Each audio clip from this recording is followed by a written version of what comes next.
I'm out here getting my exercise on at the park. For the month of December, I committed to say I was gonna do 30 minutes of physical activity every day. So yeah, I'm out here trying to get in. Because normally I do about 3 to 4 days a week. But for December, I said I want to amp it up to every day, 30 minutes. So y'all keep your sister lifted in prayer, but I'm feeling good. I'm feeling great. But anyway, I want to get this hair tip out the way. So today's hair tip, we're going to be talking about frizzy hair.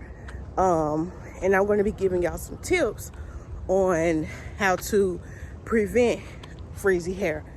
So one of the first tips I want to give y'all is something we talked about a couple of days ago, was about not shampooing your hair in extremely hot water. If you want to combat frizzy hair, one of the main things I try to tell my clients is do not shampoo or rinse out your conditioner in extremely hot water, which really with conditioner, you should be rinsing out with cool water. But if you don't use extremely hot water and you rinse out your conditioner with cool water, that's the key. Rinse the conditioner out with cool water. That's going to tone down on frizz. Another thing that's going to help with frizz is keeping your ends trim. Because what I see a lot is people get blowouts or whatever, or they have twist outs, rod sets, and ends are always frizzy.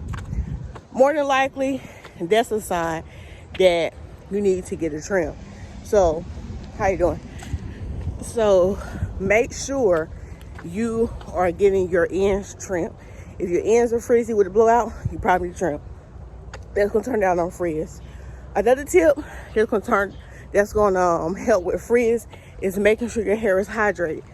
A lot of times what happens is with our natural hair, it loves water, so it's always trying to seek out water.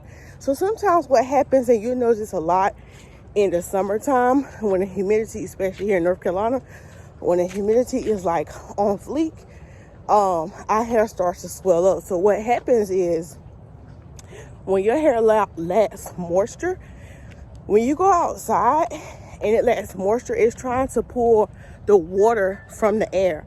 So that's what causes our hair to expand when we outside and we get that frizzy hair. Now, when your hair is more on the healthier side, it won't do this as much. Not saying it's not going to happen at all, but it won't do it as much. So I've noticed people with more healthier hair, where they actually keep their hair trimmed and treated, they can go outside and a blowout is not going to automatically start reverting back. It's going to take a while. Like, they really had to start sweating and working out real hard. So that's another tip.